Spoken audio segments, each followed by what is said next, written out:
Welcome back to the SSL Family Dad channel. A quick video today on how to change the cabin filter or the interior air filter on a newer Chevy truck. So this is a 2018 GMC Yukon, similar for the Chevy Tahoes, Suburbans, 1500 Silverados, GMCs, all that kind of stuff. So we've ordered our new filter.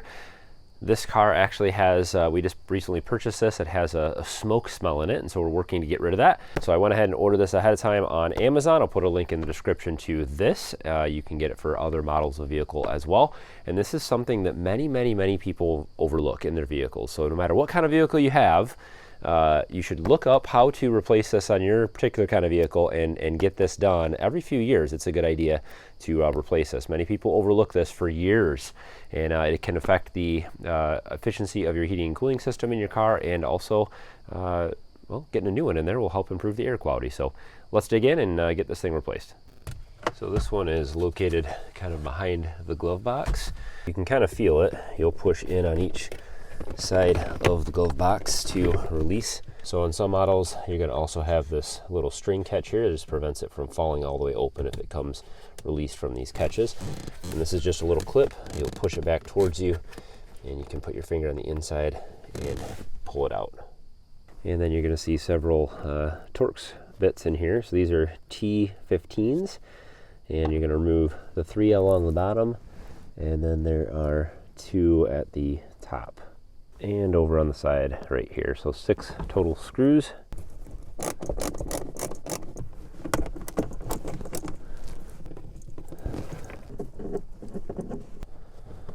And all 6 screws are the same, so it doesn't matter which one goes back in which place. Be careful not to break our little rope here.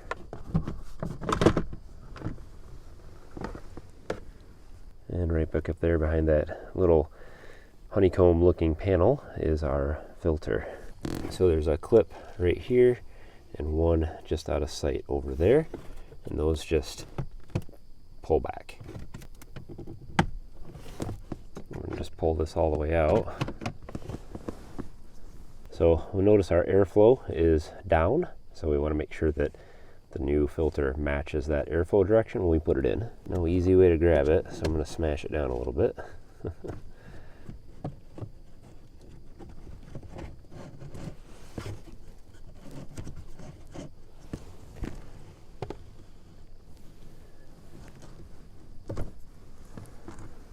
Now this actually doesn't look too dirty, although I do see some mice poop in there. That's interesting. But it is getting a little bit dirty there. But the main thing with this is that it has captured the smell of the previous owner's cigarette smoke. So we're going to replace this for that main reason. But these are always good to replace. You never know what can get caught up in here. This does pull outside air, so and inside air, just depending on how you have it set, and it can get pretty dirty. So now it is very important to get a good high quality filter, and warranty is extremely important. So you can see this one here has a long time warranty. Very good.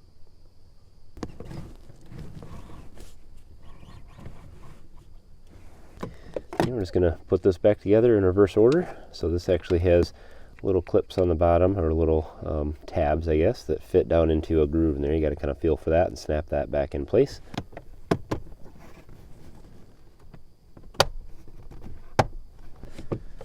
And we'll just put our screws back in, close the glove box, and we're done.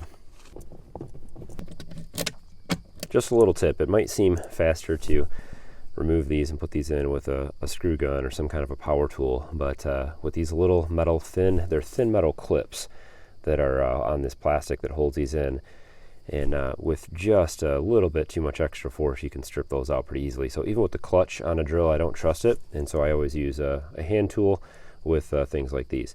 If you don't have the T15 Torx bit, these can be purchased as well. It's good to have a set of these laying around from T15 up to T25s or T30s. And so I'll put a link in the description to a nice set of Torx bits as well, or star bits as some call them.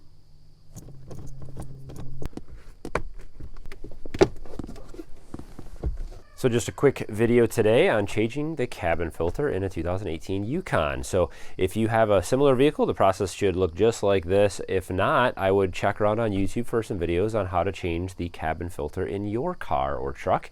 It does make a huge difference for air quality, and man, it is often overlooked. Let me know if you guys have any questions, comments, suggestions, or anything to add to this how-to. Hopefully this helps some people out there that are looking to do this quick and easy project. Don't forget to hit thumbs up on today's video, and as always, guys, thanks for watching. Have a good one.